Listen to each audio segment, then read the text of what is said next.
It changes the envelope and the settings that we commonly use change the envelope of every audio event, every word, in a way that it sounds like it's pushed.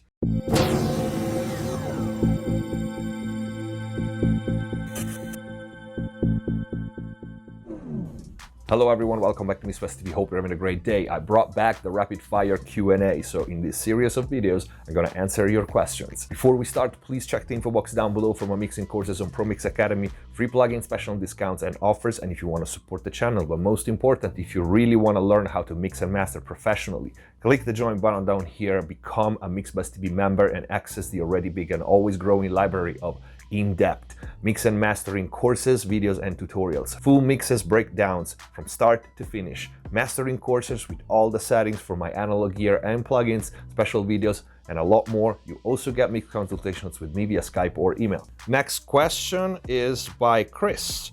Should be using upward compression, and if so, what are the best ways to use it to enhance a mix? Upward compression, I feel it's extremely underrated and underused, and it's something that people should look into it and learn how to use it, because it's extremely beneficial and more often than not solves problems that people try to solve with other things, with other tools that are not the best tool, like downward compression, okay? Or saturation sometimes, or limiting or clipping.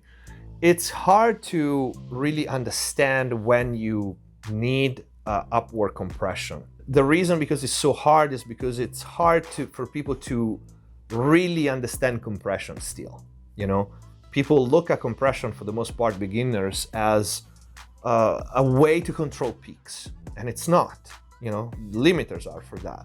Compression is a tool, first of all, to change the envelope of an audio event, which means attack, decay, sustain, release, you know? So you change the tone, because those parameters, when you change them, let's say a vocal, when we say, oh, compress this vocal with a 76, so it's more up in your face. It's not up in your face just because you squeeze the dynamic range. That would be a limiter. You put an L1 on a vocal, it doesn't sound up front. If anything, it sounds a little, you know, behind because of that. It's because the 1176 or other compressors, it changes the envelope, and the settings that we commonly use change the envelope of every audio event, every word, in a way that it sounds like it's pushed. I use this term a lot in consultations when I tell people like, oh, your kick drum or your snare drum or your vocals should be more pushed. This pushed is a combination of compression and saturation and distortion. And the compression part in this case is changing that envelope so that the track sounds more pushed. Think of a slow attack on a snare. It sounds like the drummer played hard, okay? You don't control the peak of that snare. You might use saturation after it, all right? It's because the difference between the peak that is exactly the same as before and the sustain that is now compressed, the slow attack, let the transient pass, create this contrast. You change the envelope. You didn't control that peak of the snare. You change the envelope, so by contrast, now this transient sounds higher because the rest is choked. Something is bright because something is dark, all right? So the upward compression, I wouldn't really use it on a mix. I mean, it happens sometimes, but it's extremely rare, because a full mix, you start bringing up a lot of things, namely effects. You need to be very, very careful to use upward compression on a mix because of that. And it's unlikely because on a mix, so in mastering, I suppose, you're already limiting probably, you're saturating, you're compressing, so the low level information is gonna come up as a side effects. You use upward compression, for example, on bass, if you have notes that need to be more sustained, long notes. You use upward compression on vocals for a singer that is quiet, or it has a lot of dynamics.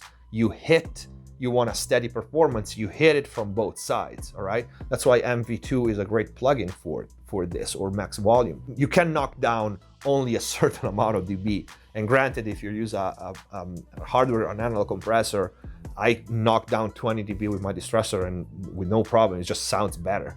But if you don't, or if the track doesn't require that much compression, downward compression, you can hit the problem from two angles.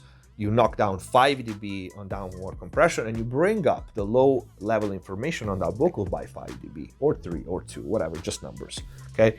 So when you want, for example, an intimate vocal to be even more intimate, you bring up the low level information. And you want to do it in a transparent way. That's why I love so much the MV2, because it's basically like riding a fader, just smart and faster than you could do. So that is a really good plugin and it's so simple to use. So I want to say these things, or at the same way you can think of like Transient Designer, you know, if you want a little more control for the sustain. And transient designers are not just for transient material, like kick, snare, or percussive material. I use Transient Designer. I actually use a multiband Transient Designer on McSolaar vocals for the album. It was like just the right ticket. So Transient Designer can help you with that, like bringing the sustain part that is too low of a given track. So when to use it is your experience as a mix engineer and your skills and your ears telling you when you need it. The way to learn is really just get familiar with the tool and what it does. So start running tracks through upward compression and understand what it does. When you master the tool, then your taste and skills will tell you where to use it and how much. I hope this answered the question. Hands on my neck, hands grip my throat. Lift me